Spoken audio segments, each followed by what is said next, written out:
కేసీఆర్ ఓడిపోవడానికి టాప్ 10 కారణాలు తీస్తే అందులో ఒక కారణం కేటీఆర్ పొగరుమోత్తనము, అలా కుటుంబ అవినీతి, కవిత అవినీతి, ఎమ్మెల్యేలు ఇవన్నీ ఉంటాయి. అందులో ఒక మెయిన్ రీజన్ అయితే కేటీఆర్ పొగరుమోత్తనం, అవినీతి ఉంటుంది.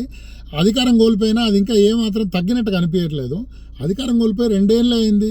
కాంగ్రెస్ మీద ఆల్రెడీ వ్యతిరేకత ఉంది. నెక్స్ట్ ఎలక్షన్లు గెలిచే అవకాశం ఉంది. కొంచెం హుందాగా ఉండాల్సింది పోయి ప్రజల్ని రెచ్చగొట్టే ప్రయత్నం చేస్తున్నాడు.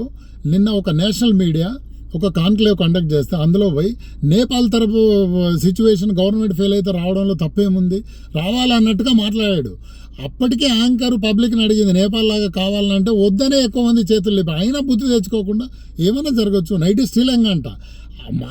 మాట్లాడిందే తప్పుడు మాటలు, ఇంకా కవరప్ చేసుకోవడం ఒకటి. ఒకవేళ నేపాల్ లాగా చాలామంది శ్రీలంకలో జరగగానే శ్రీలంక లాగా జరుగుతుంది, బంగ్లాదేశ్ అనుకున్నాం. బంగ్లాదేశ్ పాకిస్తాన్లో జరిగింది వేరు, నేపాల్ శ్రీలంకలో జరిగింది వేరు. బంగ్లాదేశ్ పాకిస్తాన్లో మత ఛాందసవాదులు అప్పర్ హ్యాండ్ ఉంది గవర్నమెంట్ మీద, ఆర్మీకి కూడా అప్పర్ హ్యాండ్ ఉంది.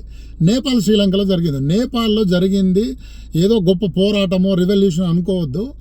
ప్రతిపక్ష నాయకుల్ని కూడా వాళ్ళ ఇంటి మీద దాడి చేసి కొట్టి చంపేశారు. పాలకపక్షమే కాదు ప్రతిపక్షం మీద కూడా దాడి చేశారు. అవినీతి ఆరోపణలు, షాపులు ధ్వంసం చేశారు, పబ్లిక్ ఆస్తులు ధ్వంసం చేశారు, పార్లమెంట్ బిల్డింగ్ సుప్రీంకోర్టుకు అగ్గిపెట్టారు, టూరిస్టులను కూడా కొట్టి చంపేశారు. సో అలాంటిది ఎవరైనా కావాలని కోరుకుంటారా?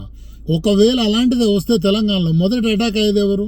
KCR farm house, KTR farm house, ఇల్లు, అలా ఎమ్మెల్యేల అవినీతి ఆరోపణలు విపరీతంగా ఉన్నాయి ఎమ్మెల్యేలు. సో ఫస్ట్ బీఆర్ఎస్ అంటే కేసీఆర్ కుటుంబము, బీఆర్ఎస్ ఎమ్మెల్యేలే మెయిన్ టార్గెట్ ఉంటారు కదా.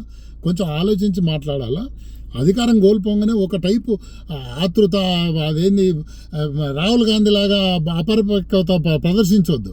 కొంచెం మెచ్యూర్డ్గా బిహేవ్ చేయాలి. ఎలక్షన్లో ఫేస్ చేయి, జనాల్ని కన్విన్స్ చేయి, కేసీఆర్ పాలన బాగుందని కన్విన్స్ చేసి మళ్ళీ అధికారంలోకి రావాలని చూడాలి. కానీ నేపాల్ లాగా గొడవలు జరగాలి, రేపే ప్రభుత్వం కూడిపోయి మళ్ళీ మా కుటుంబం అధికారం రావాలంటే అలాంటి జరగదు. జరిగితే బలయ్యేది మీరే.